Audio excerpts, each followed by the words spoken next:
And here's the lesson for you guys as entrepreneurs, because I think they got the entrepreneur antsiness, right? As entrepreneurs, you always think there's somebody out there that can do it better. The grass is always greener on the other side. Now, that's in life and in business. This is E-Commerce Uncensored. Brought to you by Fast Forward Unlimited. We're coming to you fully loaded and exposed with all the strategies and techniques for growing your e-commerce business. Hey everyone, and thanks for joining us on another episode of E-Commerce Uncensored.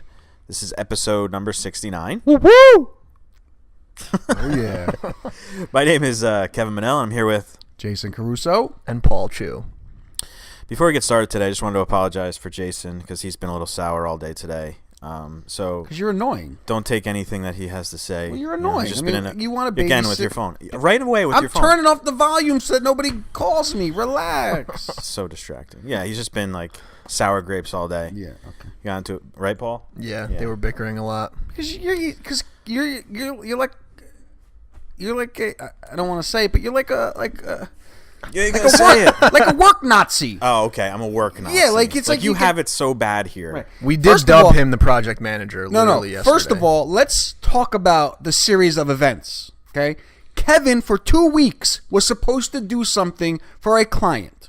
Okay, I recognized that he didn't want to do it, so I said, look, I called Kevin up. I said, hey man, I'll help you with AdWords because I know you don't want to do it. 2 weeks. 2 weeks. Okay? But I was working on it. I was handling some things. Yeah, you were handling it. Okay. So for 2 weeks, you didn't do it. Okay? And I stepped in and I said, look, Kev, I could see you. This is like paining you to do it, so I'll help you out. You said, great. Thank you. This was at lunchtime. Long story short, we come back. Kevin gets on the phone, one of his clients, whatever, one of his girlfriends, gets all, you know. My girlfriends. Yeah, okay. Anyway. And we don't talk about it until 5 o'clock. Now, I leave here promptly at about 5:20 every day because I live an hour away and my son goes to sleep and I like to hang out with him before he goes to bed. So I leave here at about 5:20 every single day. So he pulls me over to his desk at 5 o'clock. Right? Yeah, and we went over it. So we went over it. Mm-hmm. So I didn't do anything. I went in there, I played around with this. I said, oh man, AdWords has changed a lot. Yada, yada, yada. We come in today. And we have a meeting as soon as we get in. And after the meeting, you say to me, so how far did you get on the AdWords thing? Now, I know you're being an asshole.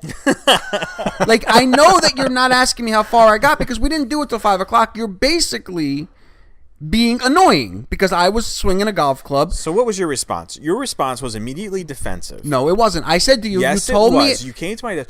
Well, we just went over this 5 o'clock last night. So I didn't get anywhere. That's what I said. You didn't let me finish the rest because you jumped down my throat. I said, we did now, this. I want Paul to be honest. And I want Paul to tell me what Jason's reaction was like. It was pretty intense. It was intense. You were getting defensive over the fact that I asked you. I wasn't getting defensive. You don't tell me how I was feeling. I wasn't feeling defensive. I was basically just saying to you, we talked about it at 5 o'clock. I didn't get anywhere. Now, for 2 weeks, you've been procrastinating. 2 weeks. It hasn't even been 24 hours, and you're Meanwhile, yesterday. Wait, let me finish. And you're babysitting me because, now here's the other side of it. No good deed goes unpunished. So now that'll be the last time I offer to do something that I'm not supposed to be doing because... Here we go. Right. Now it's because... And yesterday we had a meeting internally and we decided, because I was questioning whether or not we should have a project manager.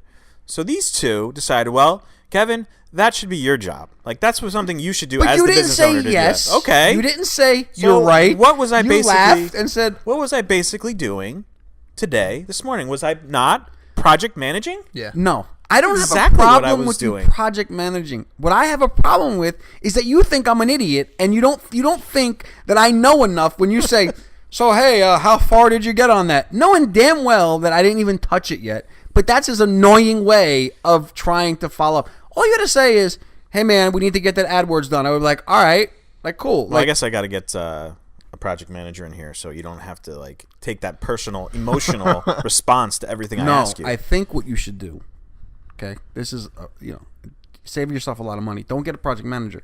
Just don't be a putz. Just say you need the work, that we need to get the work done, and don't. What was my way of saying we need to get the friggin' work done? No, but you are. What's the word? I was like, we gotta, we're playing golf on Tuesday with a client. I gotta research this. This golf course. I gotta know every hole backwards and forwards. I gotta know what club I'm gonna hit. I'm gonna watch every video on every hole of that golf course. Yeah, but it wasn't gonna. I was saying not during the day when I went home. I was gonna do it, but you are. What's the saying? You are something. My intelligence. I don't know. I don't know where you're going. You are. I don't know. Insulting my intelligence. Yes, that's it. That's the word. That's exactly what I'm doing. Well, what it seemed like is both of you were upset at each other. It seemed like Kevin was bothered that you were watching golf videos and researching the course when there was stuff to do, and then you got annoyed at him asking about it. See, here's the thing. And I gotta admit, I'll admit this to you that it was a very passive aggressive approach that I took with that. I agree. But then your response was very defensive and argumentative. Okay. I didn't mean it to be. I just didn't finish the sentence. I said, this is my intent, okay? My intent was, in golf, when you do something, intent matters. So I'm going to tell you what my intent was. It wasn't to get aggressive with you. It was that we did it at 5 o'clock. We had a meeting as soon as we came in. And no, I didn't get anywhere. But you already knew that answer. That was like the whole point. Yes, and that's what I mean by the fact that I was passive aggressive about it. I went about it in a different way, different than I should have. I should just ask you. I should just told you we need to get the project done. Right. So that's me working on what you should have said? Communicational skills. This is what you should have said. This is how I would have been very. You should have said, I procrastinated for 2 weeks and didn't want to do this. So I appreciate. We're relationship building right now, and I'm trying to give you my faults. But you would have had the same. Even if I went to you and said we need to get that AdWords done, you still would have been defensive. No, you know what I would have done? I would have continued recording my golf swing, and then after that, I would have done it because I already had it open on my computer because I knew I had to get it done, and my computer was shut off when I got in here. So did we get it done? It's done. All right. Listen, guys, this isn't a safe space. All right, stop letting your feelings get all hurt by each other. You guys are being real sensitive, both of you. First of all, well, he sat there. You should have saw him after we had this discussion and this little mini tiff that we had today. He sat in his corner, because didn't you say a word, annoy me. and then he, Paul, are you going out for lunch? No, I brought lunch. Yeah, because do I have my lunch, Jason? Yes. You have it every day. You don't know that. It would have been nice. Yeah. You're being your little sour self, you jerk. No, because you're babysitting, and you don't need. Especially after you procrastinated for 2 weeks and I was helping you. Thank you, Jason, for your help. It's not about okay, leave that part out. But you procrastinated for 2 weeks and then you don't even give me 24 hours to do something that I wasn't even supposed to do. All right, moving on. Okay. Thank you guys so much for joining us on this relationship. It's a therapy episode. So, what are we going to talk about today? So, we had, I'm going to tell you guys a little backstory on a client of ours. And please interrupt me if I start rambling because I tend to do that sometimes. All right, stop. My ADD, I have a lot of thoughts that go all over the place. So catch me if I start rambling. And end up nowhere. So basically, we have a client, a service-based client. It's actually a water softener company that hired us. Like I've been working with them for like 5 years. Then they bought a second water softening company, and then they hired us to do the marketing on that company. So we actually built up their marketing plan and their strategy from really nothing over, was it like a year or so, I guess, that we worked with them? Yeah, I would say it was about a year. Maybe a little bit less than a year. Maybe, I don't know, maybe 10 months-ish. I don't know. So we really, about a year. You know, by the year period, we started to like really have a flow of, we were generating leads for them on a regular basis. I think you should preface it a little bit by saying that the second company that they bought didn't have the reputation that the first one had. The first one had a very good reputation. A lot of people knew who they were. People liked doing business with them. The second business actually had a bad reputation. Not bad. It's just not as well known. They had bad reviews on Google. They just weren't as prominent as the first company that they hired us to do. And that's important because it will tell the story as to why it took a little longer, to get, where I don't want to give away the story, but where we were when we stopped working with them. And it started out like it was a really kind of open-ended relationship we had, because I had known them for a long time. I've done a lot of work for them. We've done a lot of work for them, from graphic design to web design to marketing, everything. So when they hired us, it was just kind of like, we need you guys. Let's start a retainer. Let's do it. So we did everything from rebuilding their website. Which we don't do that anymore. That's basically why you're saying that. Yeah, it goes back to like our whole boundaries thing, where we just can't give away the farm just because someone's given us a retainer. So, but that's basically where we were at. We were like, they would call us, they need anything, we would do it for them. So it was like from review management, collateral material design. But they're one of our easier clients. Yeah. They don't really bother us. They're a great client. No, they're a great client, which made it really easy. And it's still really easy to kind of like manage it in a way that we can really do a lot of things for them that aren't like still be profitable, outlined like in a document somewhere. So we were doing, if everybody was like them, we can make deals like that all day. Yeah, we did their truck designs, their truck wraps, all their folders, their promotional materials, cards. Yeah, a ton of stuff. So it was great. So that's another reason why there was a bit of a runway to get things going. We had to get their website up. We had to get lead generation forms on their website. We had to do all these things. So it just started to get rolling, towards the end of last year. And I got a call. I don't know. Did I miss anything with the backstory before I move forward? No, that's about it. We did social media management, blog posting. Yeah, but they were actually getting to the point where they were doing really well. Now, here's the other thing that you did leave out, which may be a little important, is that they are actually competing in this. They're actually competing in the same area. Yeah, against themselves. So they're kind of competing against each other, which is okay because they can send both companies on the same estimate, and they like that. So. But it does kind of play into the story here because... Yeah, it's funny because that's one of the first thing we asked them. We're like, okay, so you're buying this business. Why don't we just merge the businesses together? You won't compete against each other. And their response was just like, well, we want to be able to go on two estimates if we have to. Right. So they can undercut one or whatever. Yeah, it was an interesting situation. But we really got to start things. The second company was actually starting to get leads at a regular basis, a good clip. We had Facebook ads going. We had AdWords going. And I got a call probably... Well, by all accounts, they were doing really well. Yeah. Actually. And the one...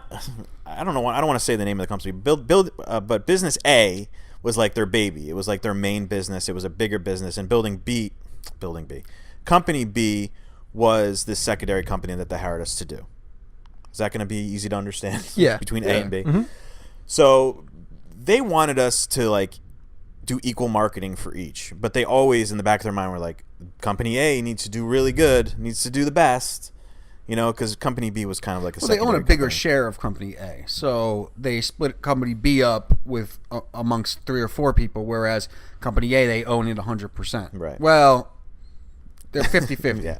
It's an interesting situation, to say the least. But great guys. Amazing. Great people. Amazing. And they were, like Jason says, it's a competing against each other. So the marketing was a little bit tricky, and we told them, when you compete against each other, the price for ads, increases because you're pushing the price of ads. You're going in front of the same audience. Yeah. Right. So that's besides the point. But sometime in November, December came around last year. I thought, they were working with the, okay. Yeah. So they were working with another company before they actually August, I think. So they called us up and he told me, he's like, yeah, we're going to try this other company. Right, basically, that's all he said. You were away on vacation. Yeah, he called me while I was away. So it was funny because I was away and he called me. I was in Aruba. So, whenever this particular client calls me, I'm like, something's got to be up. Although now they're your BFFs. You're on the phone every 5 minutes. So I quickly texted them back because we're on like texting terms and like it's just that kind of relationship. I'm like, Joe, he called me and is everything okay? And he said, yeah, don't worry about it. You're on vacation. The wife called me. I texted the wife, and she's like, yeah, no problem, just no big deal. Call me when you get back. So first thing I got back, I called him, and he's like, yeah, one of the other partners thought it was a good idea that we try somebody else for the marketing. Like out of the blue. Right now, I don't, as much as I love these guys, and they are straight shooters. They gave us like 4 reasons why they did it, and none of them really jive. So I just honestly believe it was, and here's the lesson for you guys as entrepreneurs, because I think they got they got the entrepreneur antsiness, right? As entrepreneurs, you always think there's somebody out there that can do it better. The grass is always greener on the other side. Now, that's in life and in business, right? We get that a lot. We get people coming in here a lot that kind of have that mentality. Like, they're always trying. Like, we can be working with somebody for like a year, and like, all business is cyclical. Every business goes up and down, right? But like when the business is going up, they love you. But when the business is going down, somehow you've done something to like wrong, which is not always the case. Like, this is a water softening company. There are different months of the year that it's, going to be, hotter than others. No pun intended. Same thing with like our sunglass company. Like, during the winter time, it's going to be a different experience than going into the summer or during the summer. Right. But when things are going down, it's very easy to blame someone, and we are normally the people who get the blame. And it's when it happened, I know what Jason's going to say eventually, probably in this conversation, is that like when this happened, I took it very personally, or not personally, or I let a lot of emotion about it come out because I had known these guys for so long, and I didn't get it. Like, it was very confusing to me, considering we were doing so much for them. See, I have a different take on it. Obviously. Yeah. So my take is this. This place has been a design / website studio business. Client comes in, they pay you for a service, you hand them the deliverables, and they're on their way. We have now become we do a lot of photography. We do design. Paulie does a lot of design, but really our bread and butter right now is marketing, right? E-commerce, local businesses, that sort of thing, right? In that world, it's what have you done for me lately? Number one. Number two, it's not ever personal. And people are always going to look to the next guy because they sit down with them, they promise them the world, they tell them how great they are, they got 50 employees, they have to be doing well, they have to know their stuff. We're just like this 4 or 5 person studio, like what the hell do these guys know? This place with 20 people, they really must know their stuff. So it's enticing. Mm-hmm. But it's never, you're not used to that, right? So like, you take it personally. You take it like, oh, maybe they're gonna do better than us. Oh, we did something wrong. But it's not that. Well, I developed like these relationships with the clients. I don't know how. You're annoying. I mean, but I do. I get close with them. Like, everybody's got my cell phone. They can text me. This client specifically, the family has little kids. Like, I have like, and you're going camping with them. Yeah, I'm gonna go camping with them eventually. But it just became that, and it was just like, why? Like, first of all, I was like, why didn't you just if you had something wrong with us? If you felt like we were doing a bad job, why didn't you just come talk to us before? It was like so out of left field, and it became such an emotional thing for me. Like, yeah, right. And it was constantly eating at me. Like, why do they? And we don't get necessarily fired that often like this. But so it hit me a little bit harder, especially because we had the relationship with them. And by the way, the other thing was they told us that they fired us because company B was doing too good, was doing too good, and it was taking business from company A. So like, oh, we gotta like hire. Like, it was like, it didn't make any sense to me. That's why I didn't really believe it. I just made no sense. That made and there was also like the thing where I had gone away. That same week I went away, they said that they didn't see some activity on their website. Again, that's just another excuse. I think it was all excuses. I think Jason's right that they just, as entrepreneurs, were curious about what was out there and could it be better? Not that we weren't doing well enough, but maybe someone else could do even better than us. So that's why they didn't have anything substantial to tell us what we did wrong, because we didn't do anything wrong. And honestly, it was me too. Like, this is all I've ever done. Like, this has been my thing ever since I graduated college. So I don't know what other people do. And you like, don't have any confidence that experience. So when someone says, I have the same feeling that they would have. Like, when I go online and I look at this new company that they hired, and they got 2 offices, one in New Jersey, one in New York. They got like 50 people about a bunch of departments. But- it was very Right. structured. And what did I say to you? I said, Kevin, I've worked with companies like this that they have like, they're 50-person teams, and the two guys who founded the company don't even know who the clients are. They're just running sort of like the day-to-day, making sure, they get new clients or, whatever. And they have some like 22-year-old kid right out of college, like, just going through the motions. And I basically said to you, I said, look, let them go. They'll come back. And you're like, no, what if this company does better than we do? I'm like, dude, it's not going to happen because they have people who don't really know what they're doing the work. And that's not a recipe for I think that was a big part of the problem with me is like I didn't necessarily know what other people were necessarily capable of because I'm only familiar with what I've done, what we've done recently. I don't know. Like I guess I was concerned that all of a sudden their business was going to blow up and then they were doing something that we didn't know, that was part of the concern. Yeah, part of the self-conscious thing I had going on. I don't remember what podcast we talked about this on, and I don't know how people recall these things. We've spoken about this before, but,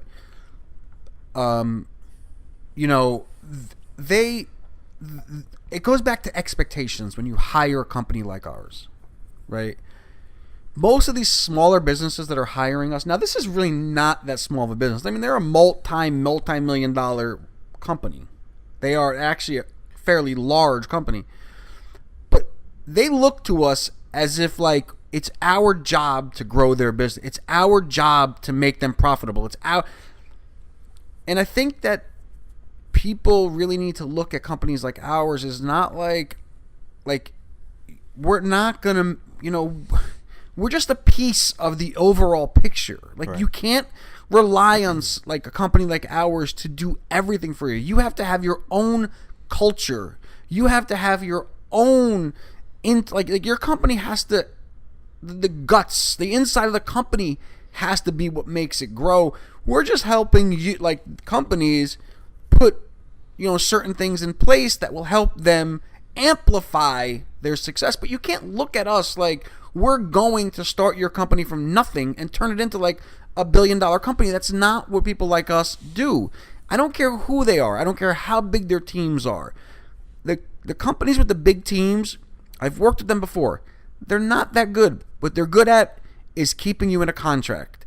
And for that 1 year that you sign that contract, you can't go anywhere, which I tell you we should be doing, and you don't want to do it. But the point is that they just have these little worker bees that like, here's a Facebook post. They also have this like huge presentation. So when he went in there the first time, their beautiful office looked so great. They sat him down in a conference room. They probably had a slideshow for them or something with like they 7 people sitting around a conference room table. They really sold them in that way. And, it's really not something I don't want to say that we're not good at. It's just we are what we are. Like we do what we do, and that's pretty much what we offer.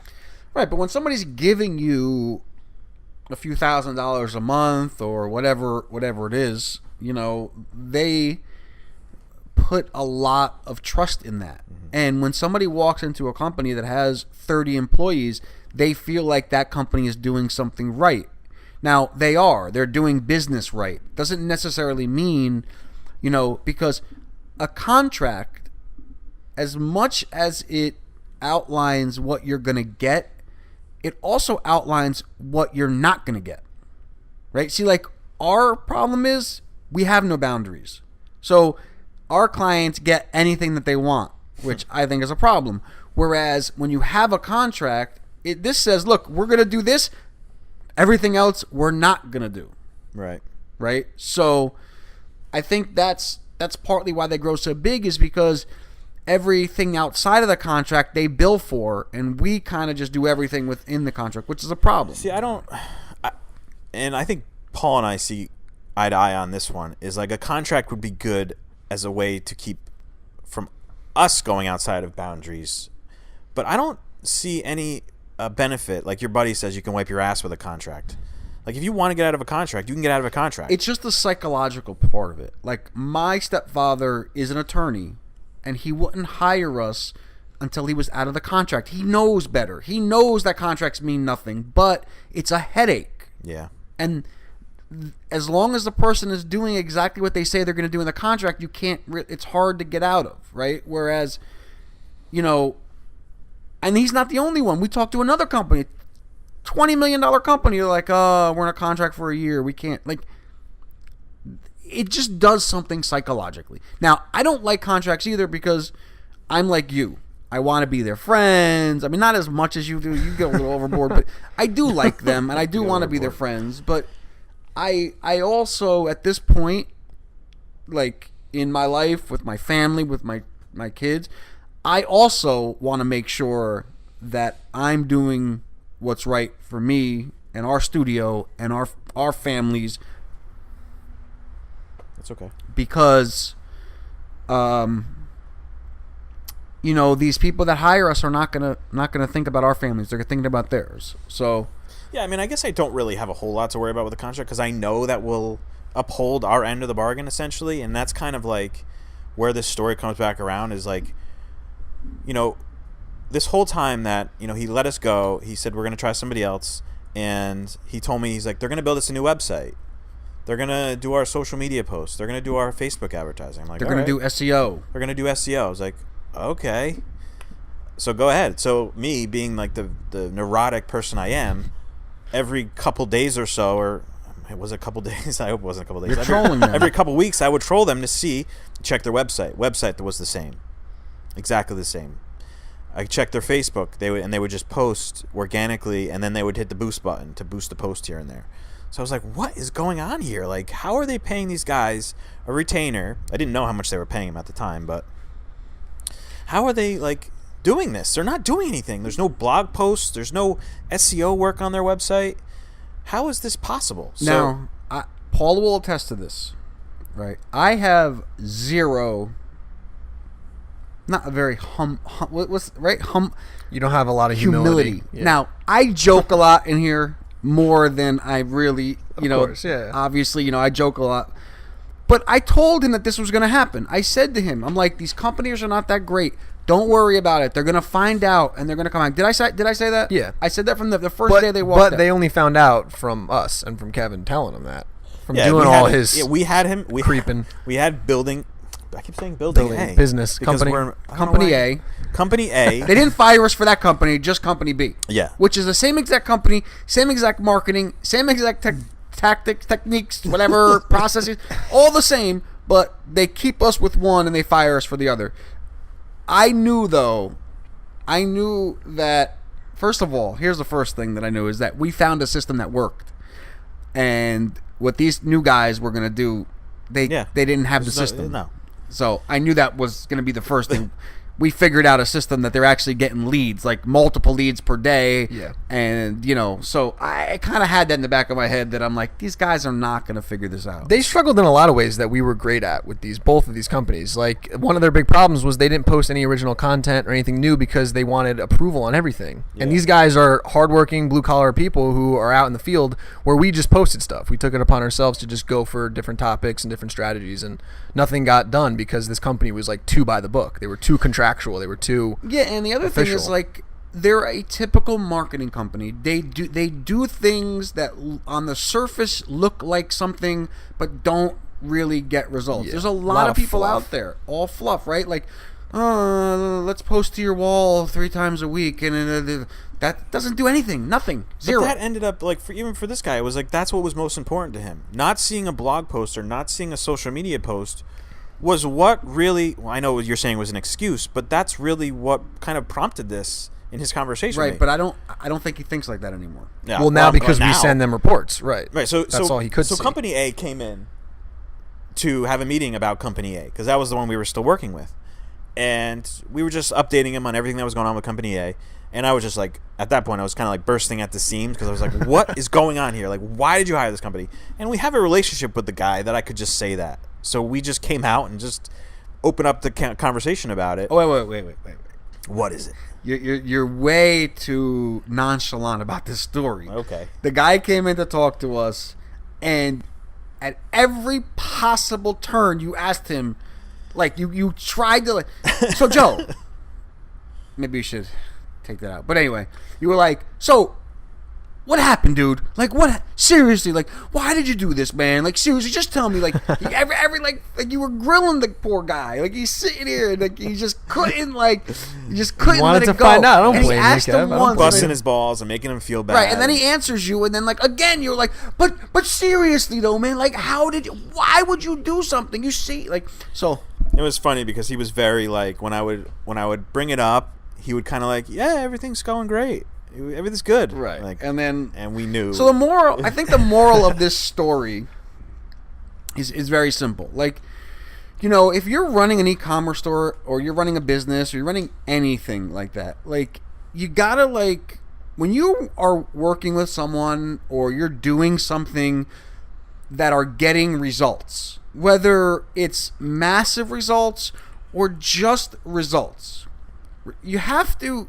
Like, we always talk about exploiting things that are working, right? For example, like, if you're doing like an ad campaign or a Facebook campaign and it's working a little bit and you're getting some results, figure out how to make that better. Mm-hmm. Same thing with these guys. They could have said to us, like, okay, look, this is really working. How do we amplify it?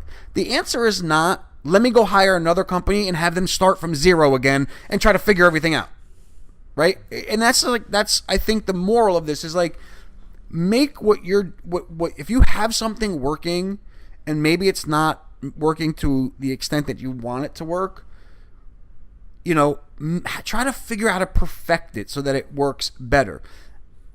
Accept the fact that the company or the business is going to have ups and downs. It doesn't necessarily mean that what you're doing is wrong or that you need a change or something like this in this case, like that we're not doing what we're supposed to be doing. Just understand that it happens. There's ups and downs to everything, and just trying to get better every day at what you're doing. And if you have something that's working, or somebody or some company or something that's working, the answer is not always to start over, right? And I think this client has realized that. Yeah, and I think a lot of the things that we're doing now are going to prevent that kind of thing with the reports. And well, now we have him forever. Yeah. I mean, now... and the end of the story goes, we're back again. Because this company pretty much shut them down. They shut down their website marketing for 6 months. And was charging They them. still have no... Yeah. They charged them $10,000 for a website and haven't even delivered a website. And the website that they did deliver on a temporary URL is like... just some pictures with a theme. They didn't really do anything. They were billing them a ton of money for SEO, and you can't do SEO without going into the website and making changes or posting a blog. And they didn't have login. Their excuse was, you never gave us the login to the website. 6 months ago. So you didn't give us the login 6 months ago, so we're going to just keep billing you and never ask you for the login. Yeah, and they said they sent one email. They asked them before, and that was it. And that made the owners really upset because they're like, you're taking them for an idiot, right? At that point, right. And then they said their comment to that was, "Oh, all the SEO we're doing is on the new site." Right. What? SEO on the new site? The site that's not launched. Right. So explain to me how you do SEO on a website that isn't even launched. Now, for all you guys who are living like 5 years ago, meta tags, meta descriptions, that's not SEO, okay, anymore. That's over with. Right. So we understand that. There are, Google's taking other things into it, link building and content, stuff like that. Content mostly, I would say, and they did zero. Yeah. So I still get fired up about it because companies getting away with this kind of stuff. Yeah, it's and messed you know up. what though? It's I think a lot of companies are doing this, man. Like we always say, like, how are these companies not doing anything? And like we have clients, like if we don't get them, like if our results go down for like a day, it's like they get on us, like, well, what's going on? We're seeing companies that don't even get results for people at all. And they stay with them. Like, and I was hoping that they were like, after I would check and be like, oh, they're not doing anything.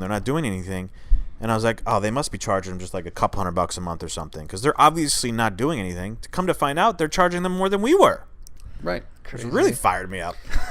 Right. I mean, I think in the end, though, man, like, I think in this situation, they'll never leave as long. I mean, look, obviously, if we stop working, but they now are not going anywhere. Now we have a client for life. Although, I would argue they probably were going to keep Company A with us.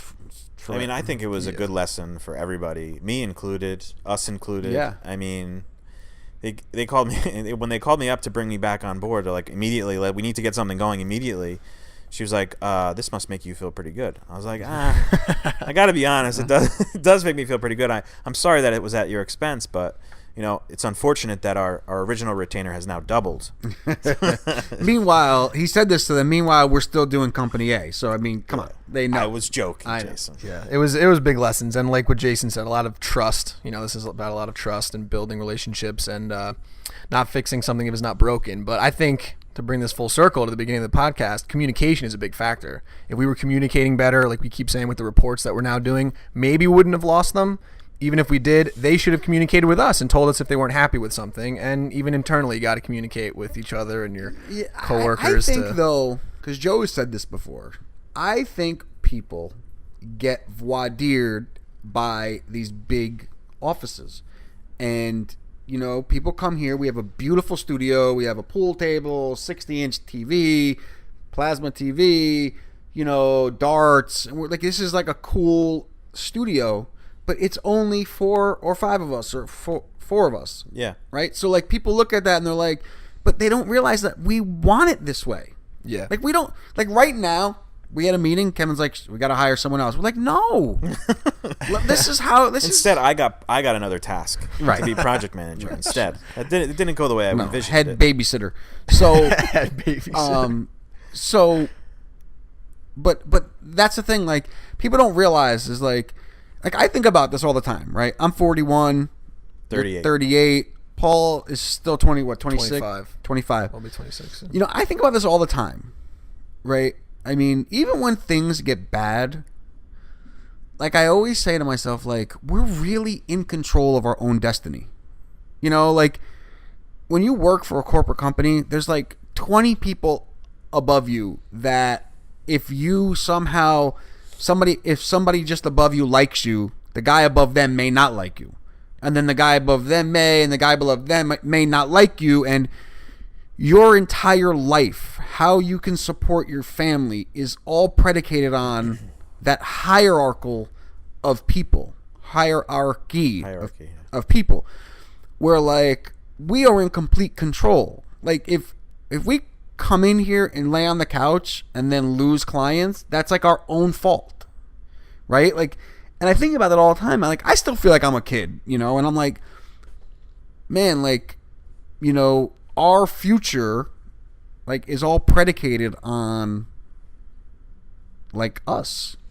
Yeah, I mean, basically, it's like if we ended up losing all our clients, we could come in here today and come up with a plan and execute it in a way to establish more clients if we wanted to, or establish a new business where on the other side of things you'd have to be fired or have to go through the hierarchy of things. Yeah. And it's a surreal thing to think about, the responsibility of that. I was just thinking about this. I don't know, it was just weird. Like, I was just thinking about, like, even though you're annoying and like, we're all kind of like it's in my best interest for work to get done as it is in yours. And I think we're at a point here where we all know that we're all kind of relying on each other, and we all kind of need each other, even though this is quote unquote Kevin's business. No, but seriously, like, if Paul walks out, that puts us in a bad place. If I walk out, it puts us in a bad place. So we're all kind of like, we're a true team. We rely on each other, and we all got to be working at the same pace on the same. Right, but like, I'm just saying, like, if that breaks down, like, we are the only ones that are pushing ourselves, and like, in my brain, it feels like just like a responsibility. Like, it's weird. It's weird to think about that. Like, because I still think I'm like 22. That's in my brain. You know what I mean? Meanwhile, I'm like an old man. So, but anyway. Yeah, I get it. Yeah, we all rely on each other, and it's important. I think it's a good dynamic we have because we all push each other. I hate you, though. I was just like daydreaming about how wonderful it would be if you would walk out. Right? We could try it. We definitely can try it. Anyway, anything else? No, that's it. I mean, look, I think, like I said, these stories that we talk about, it may not directly be talking about tips and strategies and techniques, but there's always a lesson for, people. And I think like they're much more fun to talk about. Yeah. And they're real. And they're, exactly. Yeah. All right. Anyway, thank you guys so much for tuning in. This has been episode number 69, and you can check us out at ecommerceuncensored.com. Talk to you guys real soon. Later. See you next time.